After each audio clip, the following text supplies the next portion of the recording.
Good morning students, कैसे हैं बेटा। आज हम काफ़ी दिनों बाद हम अपनी वीडियो लेके आ रहे हैं बेटा। आपके हाफ ईयरली एग्ज़ाम्स चल रहे थे। आई होप आपके हाफ ईयरली एग्ज़ाम्स बहुत अच्छे होंगे। मोस्ट ऑफ द स्कूल्स के अंदर में हाफ ईयरली एग्ज़ाम्स के अंदर में पहले 13 चैप्टर्स पूछे गए थे। अब हम लोग जो शुरू करेंगे बेटा, हम डेप्रिसिएशन चैप्टर से शुरू करेंगे। और ये जो चैप्टर है वो एक ऐसा चैप्टर है जो हमारे आगे भी काम आता है। और नंबर 2 बेटा, इस चैप्टर से एक सवाल ज़रूर पूछा जाता है 6 से लेके 8 नंबर तक का। आप मान के चलिए 8 नंबर तक का एक सवाल पूछा जाता है, जो बहुत बहुत बहुत इंपॉर्टेंट चैप्टर है। तो इस चैप्टर की वीडियो 1 लेके आ रहे हैं आपके हाफ ईयरली एग्ज़ाम्स के बाद हम लोग। और आज हमारी यहाँ डेट हो गई है बेटा, आज डेट हो गई है 12 अक्टूबर 2020 को हम लोग पहली वीडियो लेके आ रहे हैं डेप्रिसिएशन चैप्टर की। इसके अंदर में हम थ्योरी कवर करेंगे डेप्रिसिएशन से रिलेटेड, क्योंकि कई बार एक 1 मार्कर से लेके 3 मार्क तक के क्वेश्चंस थ्योरी के हमारे बन जाते हैं। तो ठीक है, डेप्रिसिएशन का मीनिंग तो वैसे कोई पता ही है आपको। मीनिंग ऑफ डेप्रिसिएशन का मतलब fall in the value of asset, वो डेप्रिसिएशन कहलाता है। इसके अलावा इसके साइड हम लोग डेप्रिसिएशन, अमोर्टाइजेशन, डिप्लीशन का डिफरेंस भी जानेंगे कि क्या इन तीनों चीज़ों में डिफरेंस होता है जब करेंगे आगे हम लोग। इसके अलावा क्या कॉजेज़ होते हैं डेप्रिसिएशन के, क्या क्या रीज़न्स हैं, accounting concept of depreciation and depreciation accounting का क्या रीज़न है, क्यों हम लोग डेप्रिसिएशन की अकाउंटिंग करते हैं, ऑब्जेक्टिव और नीड क्या है, थ्योरेटिकल साइंस में ज़रूर पढ़ेंगे। क्या क्या फैक्टर्स हैं जिन बातों को कंसिडर किया जाता है डेप्रिसिएशन के लिए, और कौन कौन से मेथड हैं। यानी this is very very important unit. Depreciation की बहुत मेथड हैं, लेकिन अभी क्लास 11 में हम 2 मेथड पढ़ते हैं केवल।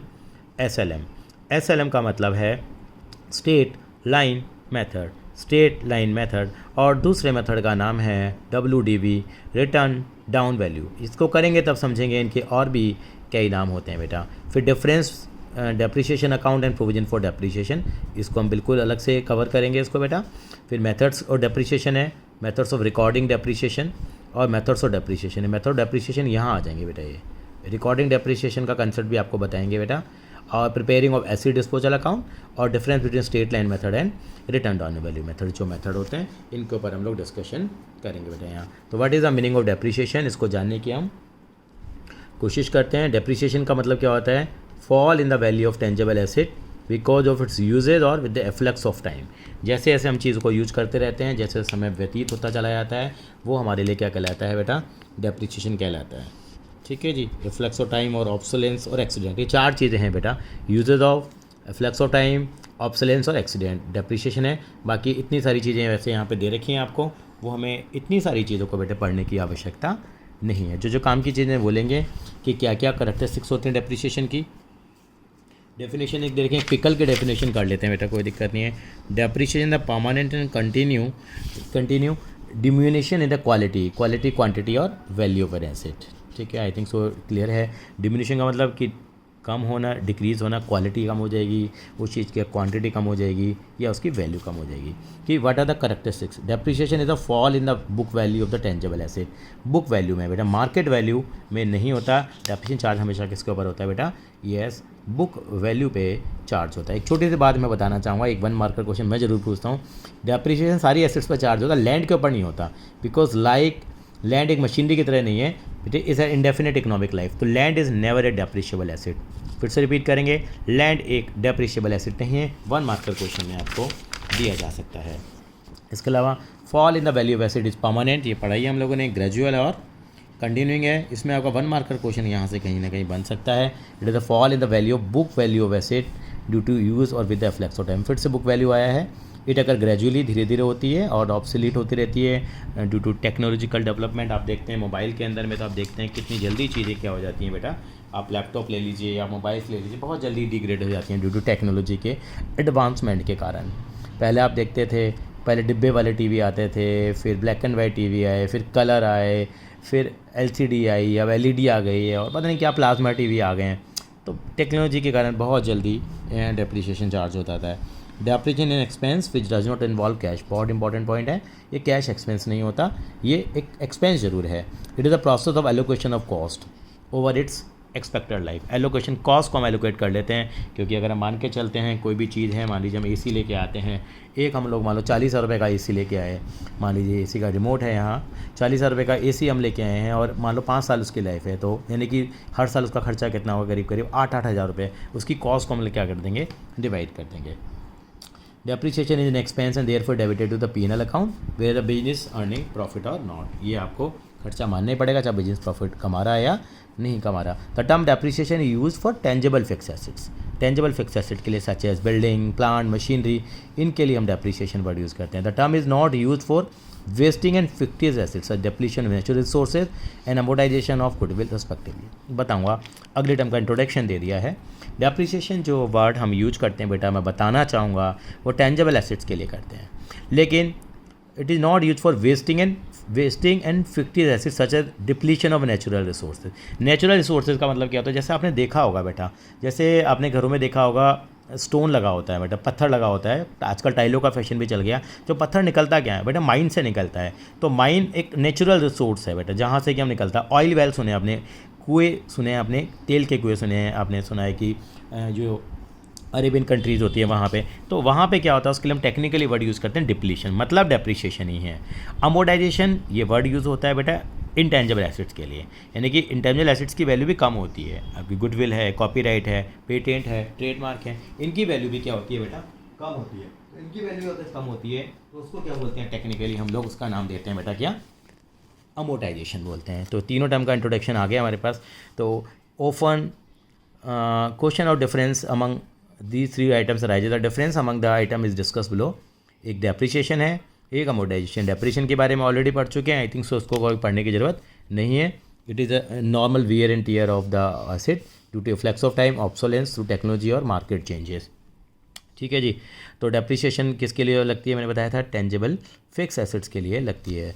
ठीक है। On other hand useful life of land is normally infinite, as result it is not depreciated. ये हमने लैंड पे पहले भी चर्चा करी थी।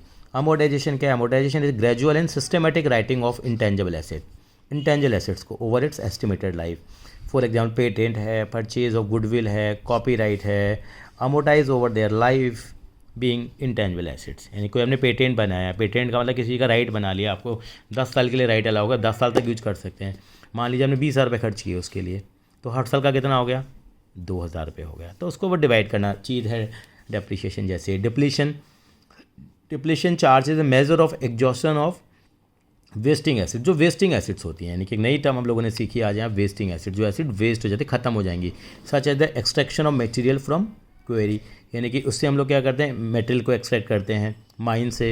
Extraction reduce the available quantity of material, धीरे धीरे खत्म होता जाएगा। For example extraction of coal from a coal mine is the depletion of coal stock. तो I hope this is clear to you.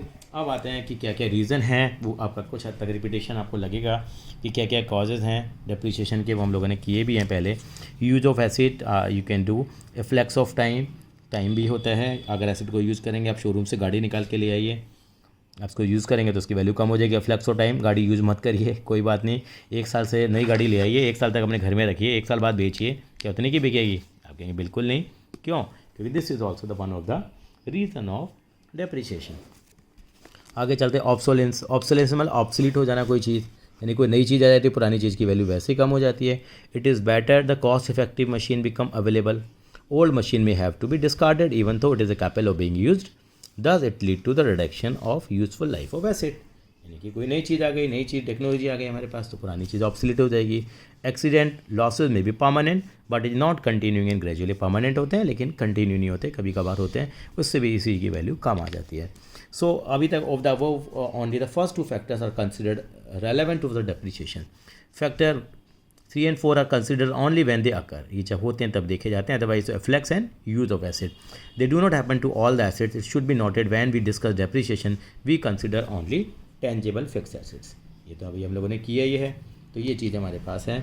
Accounting concept depreciation है, depreciation accounting का एक concept है, ये कोई खास आपको नहीं करना है। और उसके बाद आएगा, आपको रीड कर लेना, कुछ बता रखा है इन्होंने, मैं इंपॉर्टेंट और रेलेवेंट टॉपिक ये लूँगा आपको ताकि वीडियो बड़ी ना हो। व्हाट आर द ऑब्जेक्टिव्स और नीड फॉर प्रोवाइडिंग डेप्रिसिएशन। पहली बात, to determine the correct profit और लॉस। अगर आपको एक्चुअल प्रॉफिट और लॉस निकालना है तो डेप्रिसिएशन चार्ज करना जरूरी है। तो डेप्रिसिएशन का मतलब आपकी एसेट की वैल्यू कम होती जा रही है, तो आप कहेंगे कैश तो जा ही नहीं रहा मेरा हर साल, वो तो कैश तो एक ही बार चला गया, लेकिन नहीं, लेकिन depreciation is an expense. So depreciation is expense of the business and therefore it is charged against the revenue. If it is not accounted as an expense, P&L account for the accounting period would not give a true and fair view, आपका नहीं मिलेगा। ठीक है। अगला हमारे पास आएगा बेटा यहाँ पे to show the true fair and value of the financial position. हम बैलेंस शीट के अंदर भी एसेट की वैल्यू कम होती जाती है, तो जो कम वाली वैल्यू को ही दिखाएंगे। तो depreciation if not charge would result in asset being stated at higher value. आप एक 5 लाख रुपए की मशीन लेके आते हैं, उस पर डेप्रिसिएशन चार्ज नहीं करेंगे तो आपकी 5 साल के बाद भी 5 लाख की नजर आएगी आपको। सो एसेट्स की वैल्यू ज़्यादा आएगी। तो ट्रू फाइनेंशियल पोजीशन का हमें पता नहीं लगेगा। As result of this position statement मतलब balance sheet would not present a true and fair view of the financial position. To determine the cost of production, अगर आपको कॉस्ट ऑफ प्रोडक्शन निकालनी है तो वो खर्चा भी तो आपकी कॉस्ट में, लागत में ऐड करना पड़ेगा ना। Depreciation is taken into the consideration for calculating the cost of production also. If it is not taken तो आपकी कॉस्ट ऑफ प्रोडक्शन भी कम आएगी। Very important point. To provide fund for replacement, depreciation non cash expense and when charge the amount of depreciation retained in the business. यानी कि हमारे पास हम पैसा तो कैश में तो जाता नहीं है, लेकिन वो पैसा हमारे बिजनेस के अंदर में इकट्ठा रहता है। फिर हम कल को 5 साल 10 साल बाद जब भी हम नई मशीन लेके आएंगे, उसकी लाइफ ख़त्म होने के बाद, डिपेंड करता है कि मशीन की लाइफ 5 या 10 साल है, तो वो फंड्स हमारे पास तैयार हो जाते हैं। तो it can be use for the replacement of the fix asset after the expiry of their estimated life. ठीक है जी। To comply with the legal provisions, और ये कानूनी रूल भी है। इससे ज़्यादा डेप्रिसिएशन कंपनीज एक्ट है हमारा 2013, इनकम टैक्स है 1961 आपका इनकम टैक्स एक्ट में भी आता है बेटा ये। चलिए थोड़ा सा और आगे बढ़ाते हैं हम लोग इसको बेटा। ये आपको थोड़ा पता लगा what are the factors for providing depreciation, क्या क्या फैक्टर्स हैं। तो ये सारे हैं। तो डेप्रिसिएशन हमने कॉस्ट क्या लेते हैं मशीनरी की, ये हमने माना है कि मशीनरी को जब हम लोग परचेज करते हैं उसको इंस्टॉलेशन के सारे खर्चों को भी मशीन में ऐड करते हैं।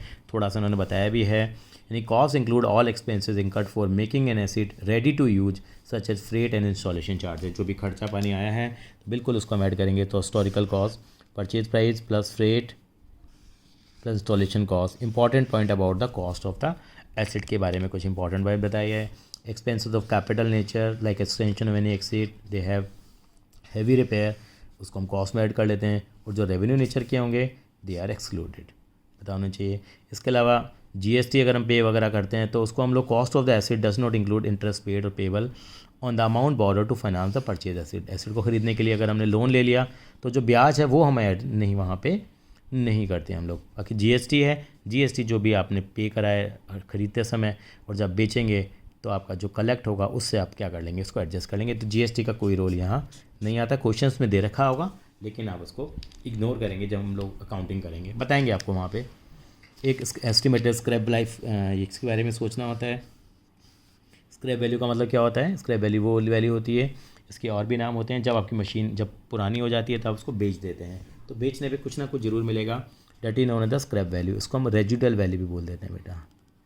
मैंने एक नया नाम बोला बेटा, क्या? Residual value. इसको बोलते हैं सैल्वेज वैल्यू बोल देते हैं।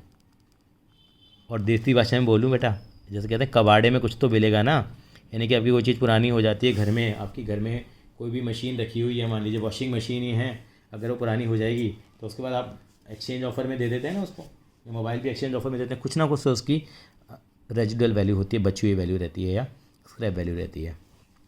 Useful life of the asset की, वो एसेट की लाइफ कितनी है वो हम लोग थोड़ा सा अंदाज़ा लगा लेते हैं। Useful life of asset means the period for which it can be use productively without incurring extraordinary repair, वो कहलाती है। और एक लीगल प्रोविजंस को भी हमें ध्यान रखना पड़ता है, यानी कि लीगल प्रोविजन जो हमारे कंपनीज एक्ट में है। तो ये 4 बातें हैं जो हम लोग डेप्रिसिएशन चार्ज करते समय ध्यान रखते हैं। While determining the amount of depreciation legal provisions are kept in mind. जैसे इनकम टैक्स एक्ट में कोई रूल्स होते हैं, बस नॉलेज के बता रहा हूं। जैसे कंप्यूटर्स हैं, कंप्यूटर के ऊपर 60% डेप्रिसिएशन लगता है कंपनी इनकम टैक्स एक्ट के अंदर में। सो 60% डेप्रिसिएशन लगता है? हाँ जी बिल्कुल लगता है। कार वगैरह पे 20% लगता है। इंटेंजिबल एसेट पे जो अमोर्टाइजेशन होता है वो 25% होता है। आपके लिए नहीं है, आपको याद नहीं रखनी, बाई चांस बात चली लीगल प्रोविजन की तो हमने आपको बताया ये चीज़ का। तो ये हमारे फैक्टर्स होते हैं। अब हम लोग सीधे सीधे कुछ क्वेश्चंस को यहाँ पे एग्जांपल्स को लेके आ रहे हैं आपके सामने। एग्जांपल नंबर 1 देखेंगे बेटा, छोटा सा एग्जांपल दे रखा है, बाकी समझने के लिए है। बाकी हम बड़े क्वेश्चन आएंगे जिनके अंदर हम डेप्रिसिएशन अकाउंटिंग करेंगे। Mehtab purchase machinery on 1 October 2018, very good, 5 lakh rupees की, plus CGST SGST 6% each, very good. He paid 20,000 for loading or unloading and carries expense to bring the machinery to the factory. Of course, he further incurred 25,000 for installing the machinery. Machinery को install करने में भी इन्होंने कुछ खर्चा यहाँ पे किया है। How much amount will be debited to the, पहले how much amount did Mehtab to pay to the vendor? Mentor को कितना पे करेगा, ये इंपॉर्टेंट है हमारे लिए। मशीनरी में कितना जाएगा, और पास द जनरल एंट्री तो कर लेंगे। सबसे इंपॉर्टेंट पॉइंट हमारे लिए पॉइंट नंबर यहाँ 2 है। तो हम करेंगे, हमारी मशीन कितने की है, 5 लाख की। हम कितना पे करेंगे उसको वो देख लेते हैं। हम उसको पे करेंगे जीएसटी के साथ, उसको हम 560 पे करेंगे। लेकिन ये चीज़ इंपॉर्टेंट है, amount debited to the machinery account. तो यानी कि जीएसटी को आप डेबिट नहीं करते, जीएसटी वो सेटअप हो जाता है, विदाउट जीएसटी आपको लेना होगा। बाकी जो दोनों खर्चे हैं, इंस्टॉलेशन के चार्जेस हैं, लोडिंग अनलोडिंग है, उसको हम ऐड कर लेंगे। अब एंट्री की बात आती है तो देखिए, आपने जब एंट्री खरीदी होगी, मशीन तो एंट्री करी होगी, ये तो बहुत करते आ रहे हैं। चैप्टर 8 की याद आ गई, चैप्टर 8-9 की। Machinery account debit, input CGST, input SGST account debit. काफ़ी दिनों बाद आपको पढ़ने को मिलेगा, एग्जाम्स चल रहे थे। टू कैश ऑब्लिक बैंक, जो भी हम लोगों ने जिस भी मोड से पेमेंट किया होगा, और फिर हम जो खर्चा करा वो फिर हम लोगों ने मशीनरी अकाउंट में डेबिट कर दिया। चलिए, ये तो हमारा इंट्रोडक्शन हुआ। अब मेथड्स हैं। मेथड कितने बेटा डेप्शन चार्ज करने के, 2 मेथड्स हैं। एक हमारे पास स्ट्रेट लाइन मेथड है और दूसरा हमारे पास डब्ल्यू मेथड। 2 मैंने मेथड बताया आपको बेटा, ठीक है। एक मेथड ऑफ रिकॉर्डिंग डेप्रिसिएशन होता है, ये थोड़ा सा अलग होता है, वहाँ पर मैंने देखा था। एक होता है कि प्रोविजन फॉर डेप्रिसिएशन मेंटेन करके, एक होता है प्रोविजन फॉर डेप्रिसिएशन मेंटेन ना करके। सर ये क्या है, ये हम बाद में करेंगे बेटा, ये बच्चों के लिए ये टॉपिक बाद में करेंगे हम लोग। ये 2 तरीके होते हैं मेथड ऑफ रिकॉर्डिंग, ये हमारी बाद में आएंगी। जैसे नॉलेज के लिए बता देता हूँ, when depreciation credited to provision for depreciation account, एक ये होता है। इसकी हम लोग लास्ट में करेंगे बेटा, इस टॉपिक को थोड़ा हम जल्दी इंट्रोड्यूस नहीं करेंगे आपके लिए। और एक होता है और when depreciation credited to the asset account. तो नॉर्मली हम यही वाला तरीका ज़्यादातर फॉलो करते हैं, लेकिन वो कॉन्सेप्ट हम ज़रूर करेंगे, ये आपसे वादा है बेटा। एक बड़ा चैप्टर है हमारे लिए, वो रिकॉर्डिंग का होता है। अब हमारे पास जो आएगा यहाँ पे आएगा मेथड्स ऑफ डेप्रिसिएशन है। 2 मेथड है हमारे पास डेप्रिसिएशन चार्ज करने के, इन दोनों पे बात करेंगे आज हम लोग यहाँ पे।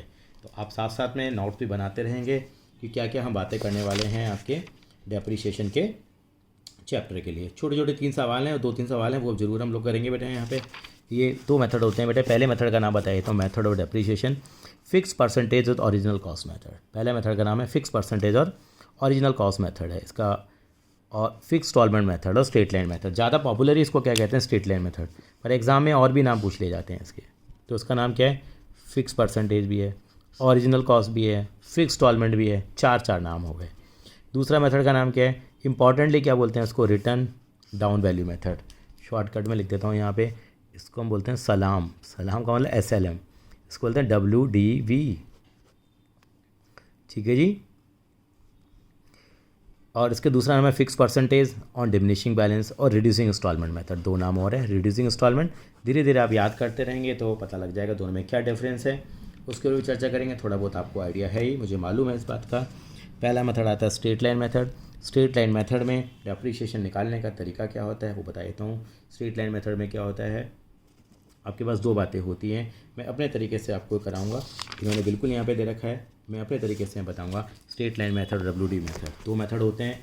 अभी आप इनके नाम याद रख लीजिए। साथ साथ में आपके सामने अभी यहाँ कुछ लिखने वाले हैं हम लोग, वो आप साथ साथ में यहाँ पे नोट कर लेना। यानी कि आज हमारा चैप्टर शुरू हुआ था, ये डेप्रिसिएशन चैप्टर है, और चैप्टर का नंबर कितना है बेटा, 14 है हमारे पास। तो हमारे पास मेथड ऑफ डेप्रिसिएशन पे बात हो रही है। यहाँ पे टॉपिक हमारा है मेथड ऑफ डेप्रिसिएशन है पहला और दूसरा। पहले मेथड का नाम क्या है बेटा, उसको मैं स्ट्रेट लाइन मेथड बोलता हूँ, स्ट्रेट। तो आप भी साथ साथ में लिखते रहिए बेटा, ताकि आपके नोट्स यहाँ तैयार होते रहेंगे। स्ट्रेट लाइन मेथड है, और स्ट्रेट लाइन मेथड का क्या प्लस माइनस पॉइंट है वो हम लोग बुक से ज़रूर कवर करेंगे। इस मेथड के और भी नाम हम लोगों ने किए थे, तो मैं चाहूँगा कि आप लिख भी लें।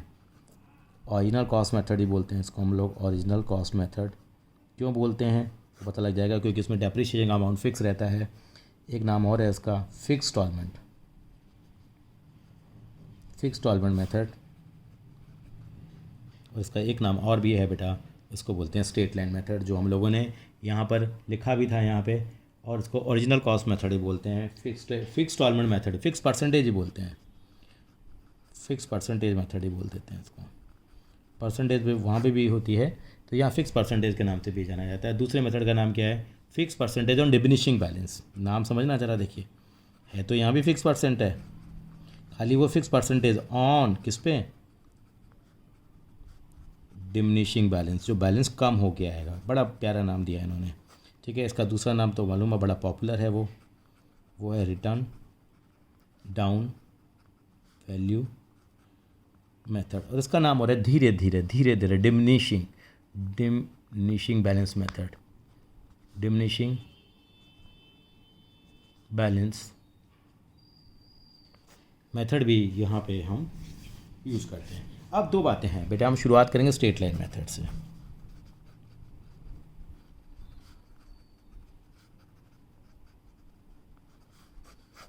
स्ट्रेट लाइन मेथड में बेटा दो बातें हैं। पहली बात है कि परसेंटेज गिवन है या परसेंटेज गिवन नहीं है। If percentage is not given, normally given होती है तो कोई प्रॉब्लम नहीं है। एक बात आती है if percentage is not given, अगर परसेंटेज गिवन नहीं है तो हम कैसे करेंगे, तो हम क्या निकालेंगे, डेप्रिसिएशन निकालना सीखेंगे बेटा। तो DEPC में शो करूँगा आज के बाद डेप्रिसिएशन को। तो डेप्रिसिएशन निकालने के लिए एक फॉर्मूला हम लोग यहाँ पे यूज़ करते हैं, वो क्या होती है बेटा, और कॉस्ट ऑफ द एसेट। तो यहाँ पे लिख देते हैं original cost of the asset, ये ना आपका 1 नंबर में सवाल आ जाता है। Original cost of the asset plus installation charges, जो मैंने पहले इलस्ट्रेशन कराया था आपको ध्यान होगा, minus scrap value, SCRA scrap value जो होती है जैसे कबाड़े में बिकेगी, अपॉन में यूजफुल लाइफ ऑफ एसेट,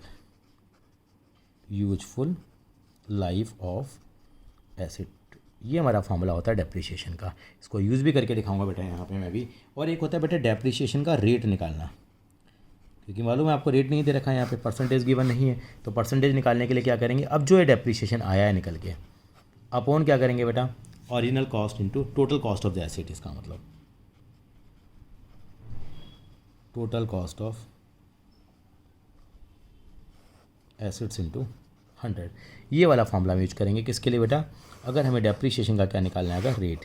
ये अभी हम बात कर रहे हैं खाली किसके बारे में बात कर रहे हैं बेटा, स्ट्रेट लाइन मेथड में, अगर हमें परसेंटेज गिवन नहीं होती है। वैसे परसेंटेज गिवन होती है, नहीं होती है तो कई बार छोटे क्वेश्चन जो होते हैं वो आपसे क्या करवा लिए जाते हैं बेटा, यहाँ पे अप्लाई करवा लिए जाते हैं, तो उसका आपको ध्यान रखना पड़ेगा। इसको पर एक एग्जांपल भी लेके आऊँगा। स्ट्रेट लाइन मेथड में क्या होता है कि डेप्रिसिएशन का अमाउंट आपका फिक्स आता रहा होता है। मैं छोटा सा आपको यहाँ डिफरेंस देना चाहूँगा बेटा इस मेथड के अंदर में। अभी मुझे थोड़ा सा समझिएगा, इसके बाद मुझे प्रैक्टिकल पे भी आना है, WDV बाद में आएंगे हम लोग। ये फॉर्मूला आपको मैंने यहाँ बता दिया, जिसके ऊपर हम क्या करेंगे, प्रैक्टिस करेंगे। और यहाँ पे क्या होता है, अमाउंट क्या रहता है, अगर परसेंटेज दे रखी होती है, जैसे मान लो 1 लाख रुपए की चीज़ है, उसके ऊपर 10,000 का डेप्शन लगेगा पहले। अगर 10% का रेट है, 10% का रेट है डेप्रिसिएशन का SLM मेथड से, मैं SLM बोला करूँगा आज के बाद, स्ट्रेट लाइन मेथड। तो 10,000 वैल्यू कितनी रह जाएगी, 90,000। फिर 10,000 लगेगा, वैल्यू कितनी रह जाएगी, 80,000। फिर 10,000 लगेगा, वैल्यू कितनी रह जाएगी, 70,000। तो हर साल आपका डेप्शन 10,000 ही रहेगा, यानी कि इंस्टॉलमेंट आपकी क्या हो गई है, फिक्स हो गई है। इसीलिए इसको फिक्स कॉस्ट मेथड भी बोलते हैं, क्योंकि फिक्स कॉस्ट है, हमेशा सेम है। ओरिजिनल कॉस्ट मेथड भी बोल देते हैं। स्ट्रेट लाइन सीधी तरीके से है।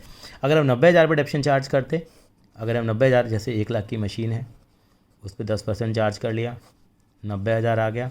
अब 90,000 पे चार्ज किया, 9,000 आ गया, 81,000। अब उस पर 10 चार्ज कर लिया 10%, वो 10% ही चल रहा है हमारा, तो 72,900 आ गया। ऐसे चलता जाएगा। तो ये मेथड जो होता है, ये जो कहलाता है SLM कहलाता है, ये क्या कहलाता है, WDV। इसको हम बाद में करेंगे बेटा इस मेथड को। अभी मेरा काम क्या है, SLM मेथड, ठीक है। तो इसका करेंगे, इसके अपने प्लस भी माइनस हैं, माइनस पॉइंट भी हैं, बिल्कुल उस पर चर्चा करेंगे बेटा हम लोग। तो समझने की यहाँ पे कोशिश हमारी है कि आखिर SLM मेथड क्या है, ये हम लोगों ने डिस्कस किया। अब उसकी कुछ एडवांटेजेस हैं, कुछ डिसएडवांटेजेस हैं, तो वो हम लोग एक बार गो थ्रू कर लेते हैं। It is important the amount of depreciation, जो इसकी फ़ीचर्स हैं बेटा एक तरह के, ये एक तरह के फ़ीचर्स हैं हमारे पास, फीचर्स ऑफ SLM। WDV की बात बिल्कुल हम बाद में करेंगे। फीचर्स ऑफ SLM है, the amount of depreciation is same for every year. Amount depreciation का हर साल का क्या होता है बेटा, सेम होता है। रेट ऑफ डेप्रिसिएशन गिवन होता है, depreciation component of the original cost. अगर नहीं गिवन है तो आपको वो भी बता दिया है। एसेट इज परचेज और sold during the year, depreciation charge for the part of the year. ये प्रैक्टिकल करेंगे तो पता लग जाएगा। आते हैं प्लस पॉइंट, क्यों है बढ़िया method. It is simple method of calculating depreciation, calculation आसान है। In this method asset can be depreciated up to the estimated scrap value तक इसकी हम इसको चार्ज कर सकते हैं। In this method easy to know the amount of depreciation, आपने देखा ही है। Every year profit and loss account is debited by the same amount of depreciation, so there is a same effect on the P&L appropriation. ये इसका plus point है। Minus क्या है, there is no arrangement of interest on capital invested in the asset in the method. Interest on capital यानी कि business में जो पैसा लगाया है एसेट के अंदर में, उस पर भी तो कुछ इंटरेस्ट ऑन कैपिटल की कैलकुलेशन होनी चाहिए ना, वो कंसिडर नहीं होती है, लेकिन WD में बिल्कुल होगी, करेंगे। With the passage of time work efficiency of the asset decreases, the repair expenses are increase. धीरे धीरे ना इसमें डेप्रिसिएशन का अमाउंट हर जगह सेम आता रहता है, पर आप देखो कोई भी नई चीज़ लेके आते हो, शुरू के सालों में जो रिपेयर होती है वो कम होती है, बाद वाले सालों में रिपेयर ज़्यादा की जरूरत पड़ती है। जैसे आप नई गाड़ी खरीद के लाते हो, आप कभी देखना शुरू के 4-5 साल तक तो गाड़ी आपको बिल्कुल परेशान नहीं करती, लेकिन धीरे धीरे धीरे ये समय बढ़ने लगता है। 5वें 6वें 7वें 8वें 9वें साल में गाड़ी इतनी परेशान होने लग जाते हो आप उससे, भाई मैं तो गाड़ी को बेच ही दूंगा, तो रिपेयर की जरूरत ज़्यादा पड़ती है। लेकिन डेप्रिसिएशन हर साल सेम है, लेकिन WD में इन कमियों को हम पूरा कर लेंगे। Sometime in this method the book value the asset become nil, still the asset are used in the business.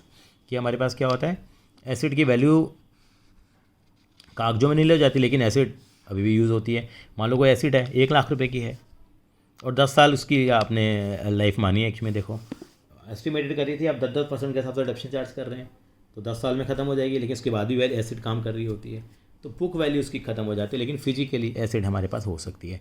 चलिए अब मैं आपका एक 3 नंबर का सवाल लेके आपके सामने लेके आ रहा हूँ बेटा। इस तरह के सवाल काफ़ी एग्जामिनर देते हैं स्कूल के अंदर में।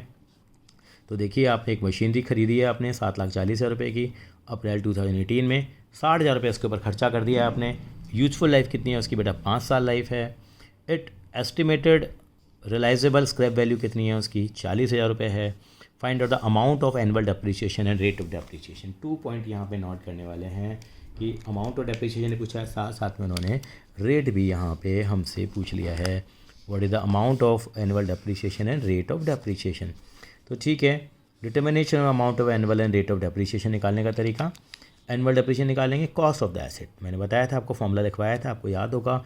ओरिजिनल कॉस्ट कितनी बेटा, 740 प्लस एक्सपेंसेस 60,000, इंस्टॉलेशन के हैं इसलिए ऐड करेंगे 7,60,000 प्लस 60,000 माइनस 40,000 जो उसकी स्क्रैप वैल्यू जो कबाड़े को जाएगी, जो रेजिडुअल वैल्यू है, ठीक है, अपॉन में लाइफ, यानी कि 1,52,000 का डेप्रिसिएशन हम हर साल चार्ज करेंगे। चलिए जी, रेट ऑफ डेप्रिसिएशन 1 नंबर में क्वेश्चन आ सकता है। क्या फॉर्मूला था, एनुअल डेप्रिसिएशन जो भी आया है upon cost of the asset into 100, यानी कि हमारे पास एसेट की कॉस्ट कितनी है, 8 लाख रुपए थी। इंस्टॉलेशन एक्सपेंसेस को ऐड करने के बाद जो आई है वो वाली कॉस्ट हमने यहाँ लिख दी है 8 लाख रुपए की, और 1,52,000 हमारा डेप्रिसिएशन का अमाउंट आया था।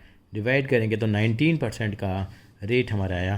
तो इस तरीके से छोटे सवालों में हम लोग रेट ऑफ डेप्रिसिएशन भी क्या कर सकते हैं बेटा, कैलकुलेट कर सकते हैं। अब आएंगे इलस्ट्रेशन नंबर 3 है, 4 है, इस तरह के इलस्ट्रेशन हमारे आएंगे, लेकिन इनको हम लोग करेंगे बेटा अभी बाद में डिस्कस करेंगे। मैं एग्जांपल के थ्रू आपको इनको प्रॉपर तरीके से कराऊंगा कि कैसे हम कर सकते हैं, फिर हम धीरे धीरे बड़े क्वेश्चन के ऊपर आगे बढ़ेंगे। तो छोटी सी मैं आपको यहाँ एक बात ज़रूर बताना चाहूँगा, यानी कभी भी कोई अगर हम एसिड खरीदते हैं तो जनरल एंट्री क्या बनती है वो आपको मैं बता देता हूँ। यानी कि जनरल एंट्री हमें करनी नहीं है, लेकिन समझनी ज़रूर है। जो अगली वीडियो के अंदर हम इनकी पोस्टिंग सीखेंगे, एग्ज़ाम में इनकी पोस्टिंग ही पूछी जाती है। तो जनरल एंट्री क्या आनी चाहिए आपको, यस, पहली एंट्री आनी चाहिए एट द टाइम हम लोग पहला वाला मेथड चार्ज करते हैं। सर पहला वाला मेथड हम SLA मेथड कर रहे हैं, ठीक है जी। हम क्या करेंगे, नॉर्मली सोचो, प्रोविजन फॉर डेप्रिसिएशन नाम की चीज़ ही सोचो कि अभी हमें कुछ नहीं पता, यानी कि क्या करेंगे यहाँ पे at the time of purchase of asset,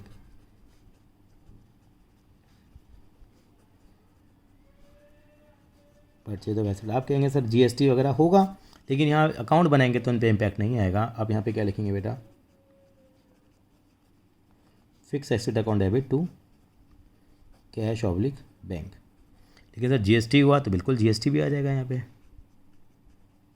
input CGST input. अब तो आदत पड़ी गई है आपको।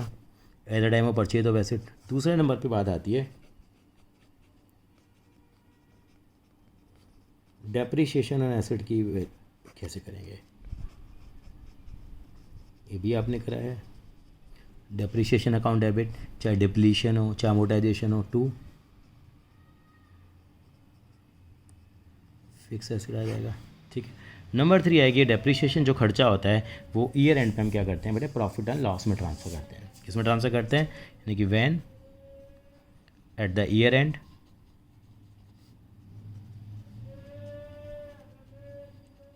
ट्रांसफ़र टू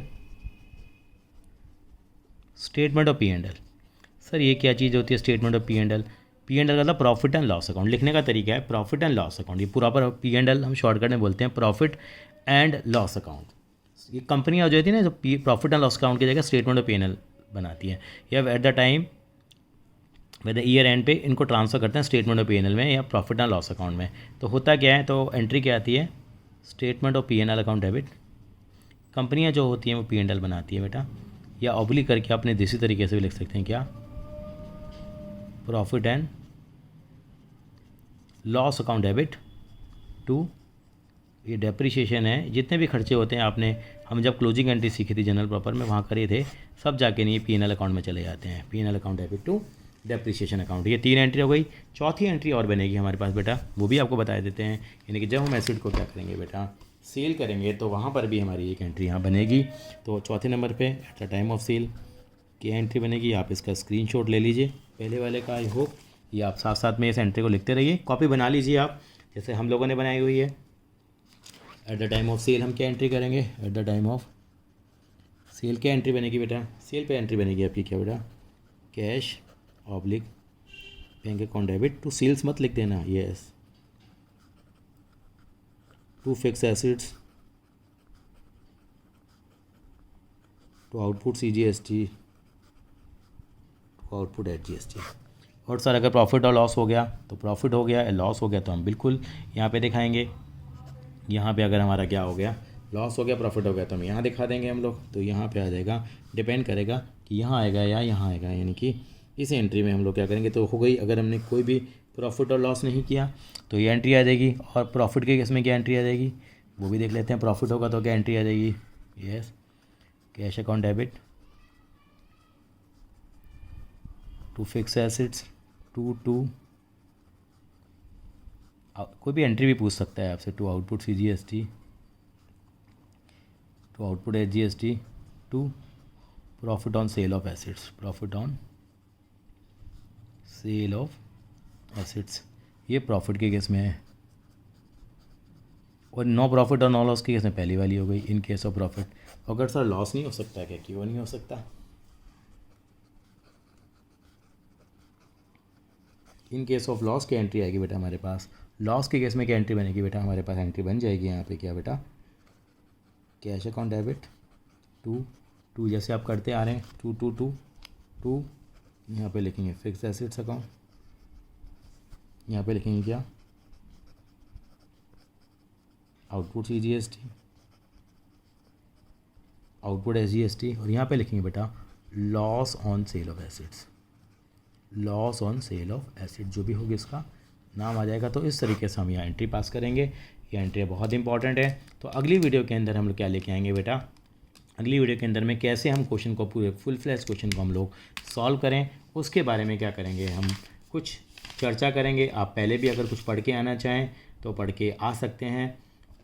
अगली बार हम क्या करेंगे बेटा, इलस्ट्रेशन नंबर 5 को हम सॉल्व करेंगे, वहाँ से हम शुरुआत करेंगे। इलस्ट्रेशन 5 और इलस्ट्रेशन 7 2 इलस्ट्रेशन करने का हमारा टारगेट रहेगा अगली वीडियो के अंदर में। थैंक यू सो मच बेटा।